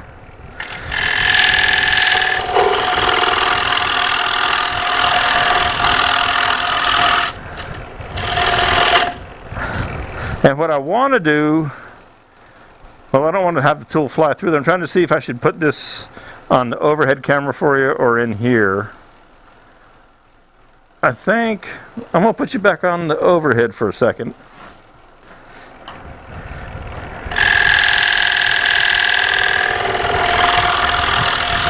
So here's a guy intentionally cutting a hole in the side of his bowl.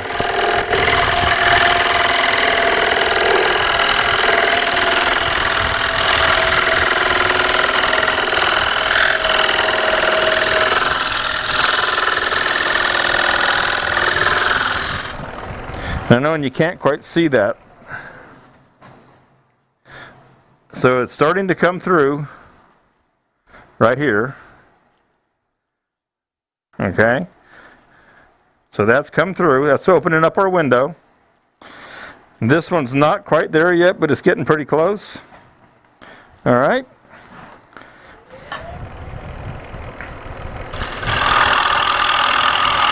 I'm leaving this extra wood. Which one am I on? I'm on the end.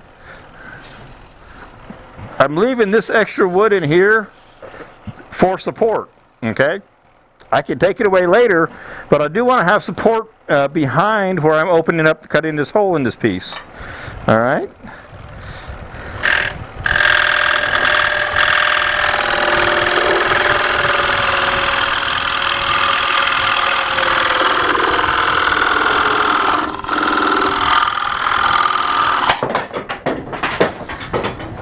And that's why you stand over here where I was standing. So I was standing right here when she just did what she did. Of course, I knew it was possible. There's no way in the world I was going to be standing over here when I did that. All right? Because part of it went all the way over there and part of it went all the way over here. And that is the risk of making these crazy pieces. Let me get my goggles off. There we go. So as the window opened up, obviously it blew apart. Don't you love it when a project doesn't always go the way it's supposed to? Although we have a nice little platter here. So let's see. I don't know where the parts went. It looks like it went into a lot of pieces and parts. We've got some nice cross section here, so I'll get this stuff dug up here. And what brand arm brace? Well, that arm brace is somebody, it was a private made. Don Pencil, I don't think he makes them anymore. At least you didn't break that's right, I can't break my window. My window's made out of plywood. I'm gonna change camera for a second. I'll walk over out front here and pick up some pieces. Let me go to that end camera. Let's see what we can find so I can show you. We were so close. Had this been green wood, remember my conversation from the beginning, had this been green wood, that would not have happened. That's a wedge, that's not that. Oh, there's a piece way over here. You won't see me turning a piece like this out at the woodworking shows for that very reason. I might have done it in green wood, but not in wood that's so dry like this. There we go. So there's one half. I'm not sure where the other half is. But again, like I said, I couldn't reiterate enough about being out of the way because I knew that it had this kind of potential. And I was turning, I think I'm turning 1,000 RPMs, give or take. 12 and a quarter. So, that's above the 1,000 explosion rate. How can I best show you this? Probably right in here. And I can show you the cross section. So in the overhead there, I'll use my fingers. So you can see what I was dealing with kind of in the cross section, how I was working inside. If we were to try and put this back together, not sure if we can line this up. How it would have been the grain, something like that. And so that's where it came apart. Here is where the window was starting to open up. This edge right here. That's part of the. So here's the profile I was cutting inside, and there's the very, very edge where I was cutting through the window. And here's another one. Okay, so you can always learn, from your projects. And like I said, I knew going into this one that this was a potential explosion because the wood is dry and it wouldn't be strong enough. All right, I didn't cut all the way through because this all broke. This is all broken.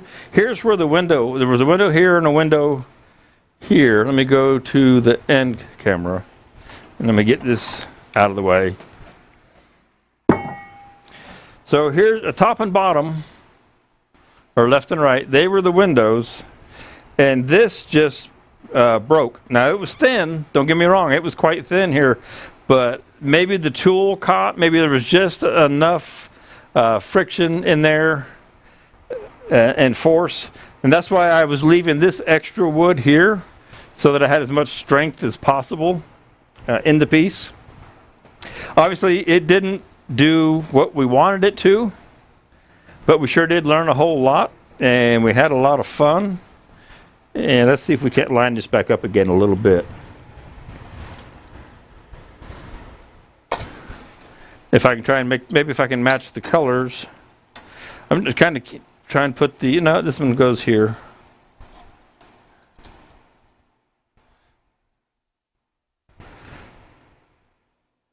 So I may have cut a little too much too low, unless I got this going the wrong way. Oh yeah, that was my top up there, wasn't it, dummy? There we go. So it was just enough as I was coming through for it not to do the trick, not to stay together.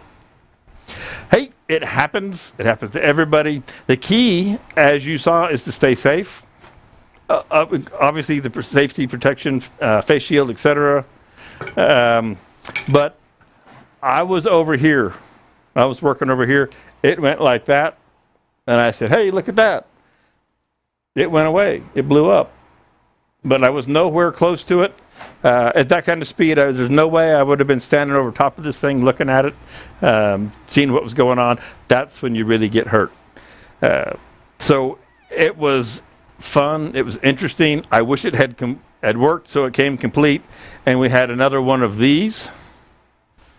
Again, the statement of working with green wood would have made it much less likely to explode because this piece was so dry and whatnot.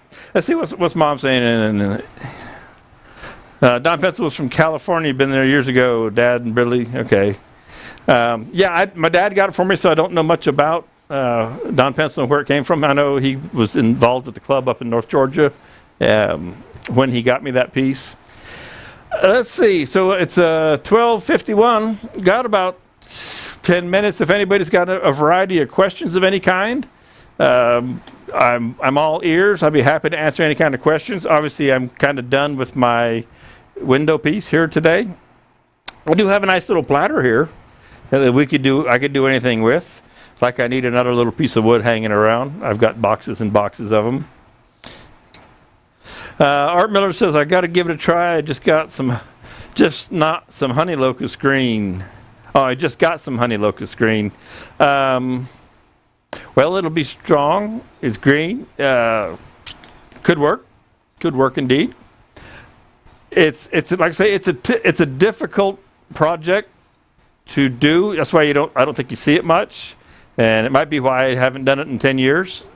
Again, like I said from the beginning, I think green wood would have made all the difference in the world on this, because I would have. Now, if I just overcut it, if I cut it too thin, I kept checking. But if I got too thin in the wrong spot, then I just cut through it. And if so, then all the green wood in the world wouldn't save that from happening.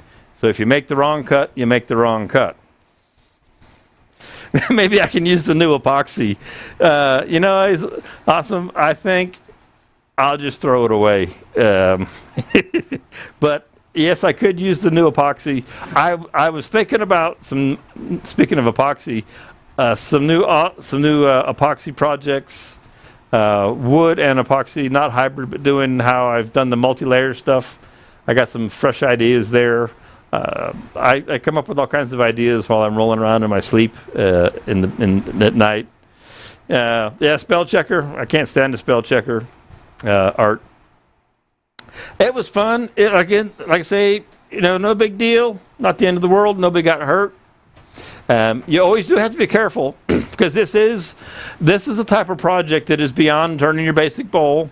Once we start doing odd shapes and intentional voids, etc., especially in a profile like this, the risk is high. There is a high risk that it could break, and you need to be aware of that. You got to make sure that you're prepared for that. And also, don't feel bad that you broke a piece.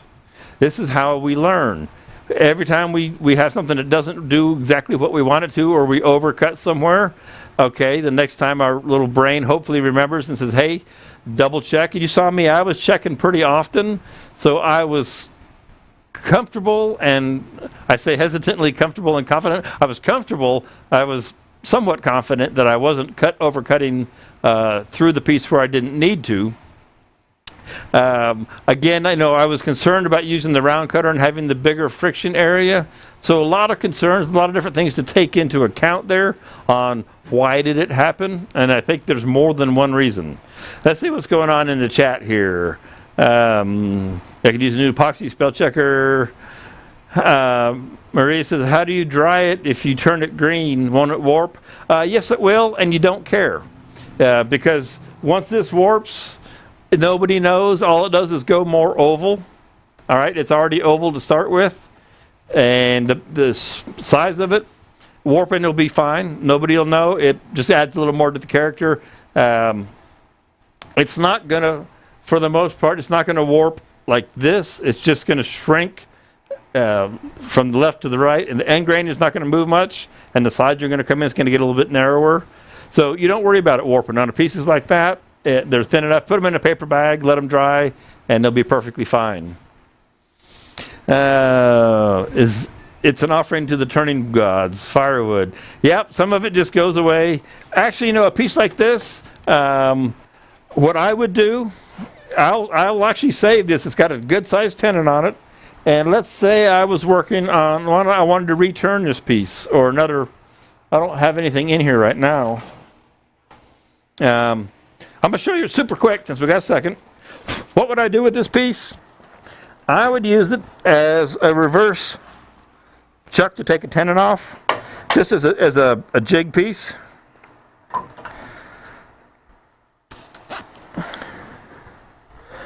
So we'll just take whatever, cut this guy down.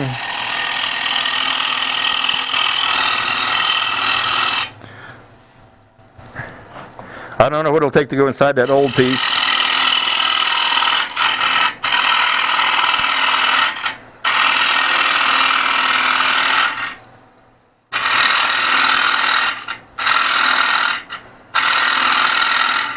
Okay, and so let's see if this will go in here yet. Okay, so that goes in, and I would say I had my tenon here still. I would bring my tailstock up, but first, right now, this is concave, right? I can always make a lesson out of a catastrophe. We want this to be convex, so that we get more pressure, more surface contact, right? So, if I can keep my voice long enough. We have to take some more of this away.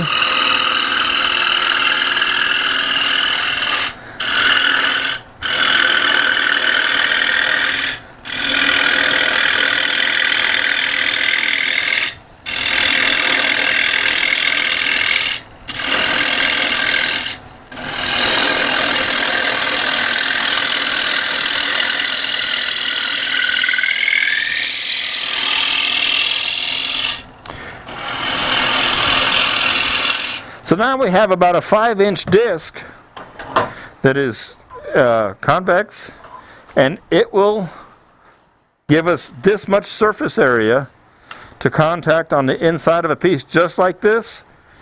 We bring our tailstock back up because we have a tenon on here.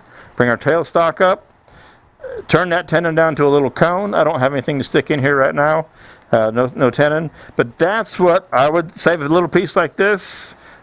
That's what it's for. Makes a great way to redo that. All right, get back out of the mask. Let's see. Awesome. Remember to look. I took some of your shavings and cast in resin. That was fun, but very dangerous with the shavings acting as sharp blades. Had quite a few cuts all over me when I made the vase out of it. Glad you're okay. Yeah, got to be careful. It's crazy out here sometimes. And I don't advocate ever doing anything that you don't have a concept of the potentials that could go wrong. You see too much stuff on YouTube or too many pictures in the social media groups of some guy with his nose and his face all sewed back up. For whatever reason, it happened. I'm not going to criticize anybody for having an accident. Accidents happen to everybody, but you can take measures to make sure you are safer. The nature of woodturning, making a basic, simple bowl has some element of danger to it, some element of risk. Not a great element on something simple and basic, but it always has to be assumed there is something that could happen. The further out on the spectrum we go, of doing crazier things or more difficult, more challenging things, the more that level goes up. And that's just part of the hobby. And so you always make sure you protect yourself. And it looks like about 12:59. Let's see. Art, I answered your question. Well, that sounds good. Not sure what the question was, but I'm happy to help. Guys, those of you who came in that were new this week, if I could keep my voice, I appreciate it from the other side, from over in Europe, the folks that joined in. Go to Spiracraft on YouTube, if you're not there already watching this, I can't see how many are. It looks like everybody's on Facebook that I see right now. Subscribe to the YouTube channel, and you'll always catch me out here on Mondays. And subscribe to our Instagram channel. Follow us on Instagram. Follow us on Facebook. We are getting ready to put together the fall sales. It's that time of year, fall specials. Also, don't forget that over at NV Woodworks, go to the NV Woodworks YouTube channel, Zach Higgins, and subscribe to his channel. And you can find a discount code there for 10% off in the Spiracraft store right now for everything in the store. That's something to help Zach out. So we're promoting him. And again, Spiracraft is going to be doing some seasonal sales here coming up real soon. I was looking at some of the older videos. I got some modification to do, and we'll be rocking and rolling. Removing the tenon. Gotcha, Art. So everybody, I thank you very much. I appreciate it. Now, as soon as I get as fancy and slick an outro as the intro that runs automatically, well, I'll really be styling, but it means I would have to finish right on time. I thank you for joining me today, and I will see you next week. If you ever have questions, shoot me an email. More than happy to answer. Info, contact, anything like that at Spiracraft, Bradley at spiracraft.com. Ask me a question. I'd be happy to answer. That's what I'm here for. Thank you very much. I appreciate it. Have a great, safe week. Let's get all this virus stuff out of here and get the woodworking shows back up on the road so that we can come out and see you in person. Take care, everybody. Have a great week.